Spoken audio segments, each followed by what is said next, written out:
الحمد للہ کفا وسلام علی عبادہ الذین اصطفیٰ اما بعد۔ علمی فضیلتیں۔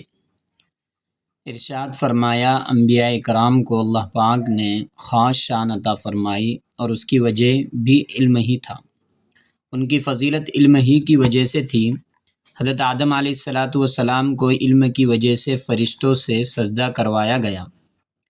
حضرت داؤد علیہ السلام کو علم کی وجہ سے فضیلت ملی، ہم نے انہیں زیرہ بنانے کا علم دیا تھا۔ حضرت سلیمان علیہ السلام کو منطور الطیر یعنی پرندوں کی بولی جاننے کا علم دے کر فضیلت عطا کی گئی، اور ان کے وزیر آصف بن برقیہ کو بھی علم کی وجہ سے فضیلت ملی کہ وہ اپنے علم کی وجہ سے ملکہ بلقیس کا تخت پلک جھپکنے میں لے آیا۔ حضرت یوسف علیہ السلام کو خوابوں کے علم کی وجہ سے فضیلت ملی۔ حضرت موسیٰ علیہ السلام کو نبی ہو کر تکوینی علوم کے لیے حضرت خضر علیہ السلام کی شاگردی کا شرف حاصل ہوا۔ حضرت خضر علیہ السلام کو بھی علم کی وجہ سے فضیلت ملی۔ وَعَلَّمْنَاهُ مِن لَّدُنَّا عِلْمًا۔ نبی اکرم صلی اللہ علیہ وسلم کو خاص فضیلت جو ملی ہے وہ یہ ہے کہ قرآن کی صورتوں میں آپ کا معجزہ ہی سراسر علمی ہے جو کہ قیامت تک باقی رہے گا۔ اس علمی معجزے کا علمی جواب قیامت تک کوئی نہیں دے سکتا، کیونکہ اس جیسی کوئی ایک صورت نہیں بنا سکا۔ یہ ایسی کتاب ہے جو کہ سراسر علوم اور معرفت اور ہدایت کا سرچشمہ ہے۔ مغوی تو ملیں گے تمہیں شیطان سے بہتر، یعنی اغوا کرنے والے تمہیں شیطان سے بہتر مل جائیں گے، ہادی نہ ملیں گا کوئی قرآن سے بہتر، یعنی ہدایت دینے والا تم کو قرآن سے کوئی بہتر نہیں ملے گا۔ کیف علم اور سوز عشق۔ ارشاد فرمایا ہر ادارے کا کوئی نہ کوئی مقصد ہوتا ہے، ہمارے ان اداروں کا مقصد علم و ذکر کی ترویج ہے۔ علم کے ذریعے کیف علم حاصل ہوتا ہے اور ذکر کے ذریعے سوز عشق پیدا ہوتا ہے۔ اگر عشق ہو اور علم نہ ہو تو انسان بدعتی بن جاتا ہے، اور اگر صرف علم ہو اور عشق نہ ہو تو انسان خشک ملا بھی بن جاتا ہے، اس کی زبان میں تاثیر نہیں ہوتی۔ دن کی ابتدا ہم کس چیز سے کریں؟ ارشاد ہوتا ہے جس عمارت کی بنیاد مضبوط ہوں گی تو اس کے اوپر جو کچھ مرضی ہو بناتے رہے وہ مضبوط ہی رہیں گی۔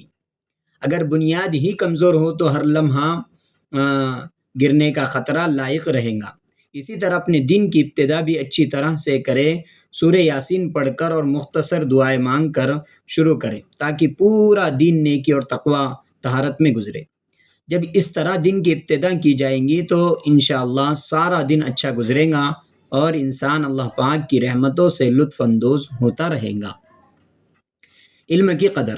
ارشاد فرمایا اگر علم نہ ہو تو حسن کی قیمت بھی چند کھوٹے سکوں کے سوا کچھ نہیں ہے۔ شروع میں علم کے بغیر حضرت یوسف علیہ السلام کی قیمت چند کھوٹے سکے تھے۔ جب اللہ پاک نے علم عطا فرما دیا تو سب سے سجدہ کروایا۔ علم ایک ایسی قیمتی چیز ہے جو بندے کی قدر و قیمت کو بڑھا دیتی ہے۔ علم کے اصول کے لیے پوری کوشش جد و جہد کرنا بہت ضروری ہے تاکہ علم کی برکات سے انسان حقیقت میں انسان بن جائے۔ علم کی طاقت۔ ارشاد فرمایا ایک دفعہ حضرت سلیمان علیہ السلام نے اپنے وزیروں اور مشیروں سے کہا کہ ملکہ بلقیس کا تخت کون میرے پاس لائیں گا؟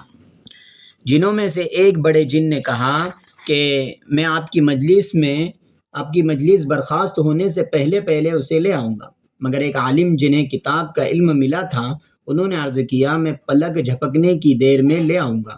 علم کی ایسی شان ہے کیونکہ عمل نے علم کو جلا دیتی تھی اور اخلاص نے 4 چاند لگا دیے تھے۔ صحابہ کرام اور مقام تسخیر۔ ارشاد فرمایا صحابہ کرام رضی اللہ عنہم اجمعین کو علم، عمل اور اخلاص کی برکت سے مقام تسخیر نصیب ہو گیا تھا۔ حضرت عمر رضی اللہ عنہ مدینہ شریف میں کھڑے ہو کر ہزاروں میل دور حضرت ساریہ رضی اللہ عنہ کو آواز دیتے کہ پہاڑ کی طرف سے دشمن کے حملے سے بچاؤ کرو۔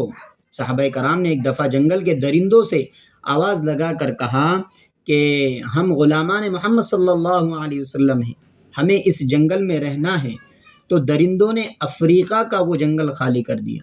لوگ ان واقعات پر حیرت زدہ ہے، حالانکہ یہ حقیقت ہے۔ جو کوئی بھی علم، عمل اور اخلاص کو اپنائے گا اسے مقام تسخیر عطا کر دیا جائیں گے۔